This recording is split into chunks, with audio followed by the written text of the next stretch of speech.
අද මේ කරුණ මම පැහැදිලි කරන්නේ ආයුර්වේදයට අනුව. අෂ්ටාංග හෘදය ආයුර්වේදයේ එන පැරණි ග්‍රන්ථයක්. එම ග්‍රන්ථයේ සඳහන් වෙනවා වායු පිත්තං කපශ්චේති ත්‍රයෝ දෝෂක් සමාසතක් විකෘතා අවිකෘතා දේහං ගණන්තිතේ වර්ධයන්තිච. ඒ ශ්ලෝකයෙන් කියවෙන්නේ වාත පිත්ත කප ශරීරයේ ඇති දෝෂ 3 බවත් එම දෝෂ අසමතුලිත තත්වයේ ඇති විට ශරීරයට හානි කරන බවත් සමතුලිත තත්වයේ ඇති විට ශරීරයට උපකාර කරන බවත්. ඒ අනුව ත්‍රිදෝෂයේ අසමතුලිතතාවය ශරීරයේ රෝග හටගැනීමට බලපාන සාධකයක්. දෝෂ සමතුලිත අවස්ථාවට වඩා අඩුවීම දෝෂ ක්ෂයවීම ලෙසත්, දෝෂය සමතුලිත අවස්ථාවට වඩා වැඩිවීම දෝෂ වෘද්ධිවීම විදිහටත්, ඊටත් වඩා දෝෂය වැඩි වෙනවා නම් දෝෂය කෝපවීම විදිහටත් ආයුර්වේදයේදී හඳුන්වනවා.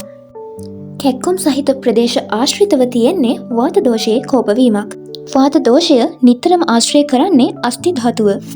ත්‍රිදෝෂ මූලධර්මයේහි සඳහන් වන වැදගත් කරුණක් තමයි දවසේ කාල වේලාව අනුව, ජීවිත කාලයේ එක් එක් අවතීන් අනුව සහ ඍතු අනුව වාත පිත්ත කප යන ත්‍රිදෝෂයේහි වෘද්ධි වීම සිදු වන බව.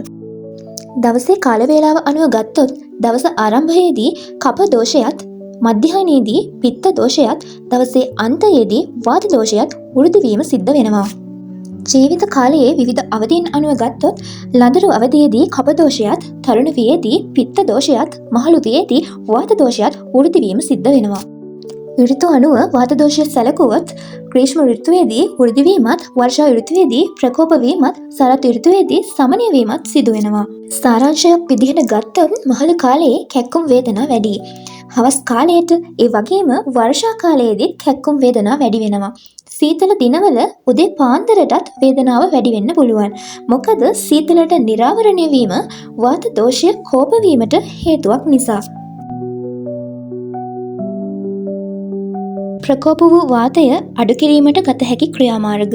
එහෙමත් නැත්නම් වාත උපක්‍රම පිළිබඳව අෂ්ටාංග හෘදය ග්‍රන්ථයේ සඳහන් වෙනවා.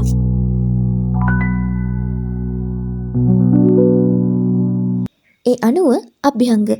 ඒ කියන්නේ වාත ಶಮන තෙල් භාවිතයෙන් ඔයිල් මසාජ් කිරීම, පොට්ටනි භාවිතයෙන් තැවීම, වාෂ්ප ස්වේද කිරීම, තෙල් යොදා වාත ಶಮන පත්තු බැඳීම, තෙල් යොදා තවා තෙල් පිටු බැඳීම, උෂ්ණ ගුණ තියෙන මధుර, අම්ල, ලවණ රස ආහාර භාවිතය, වේෂ්ඨනං. ඒ කියන්නේ කැක්කුම් සහිත ප්‍රදේශයේ උණුසුම ආරක්ෂා කර ගැනීමට ආවරණය කිරීම, බැන්ඩේජ් කිරීම වගේ දෙයකින් අපිට මේක කරන්න පුළුවන්. තවත් වැදගත් දෙයක් තමයි සීතල දේවල් පාවිච්චියෙන් වැළකීම.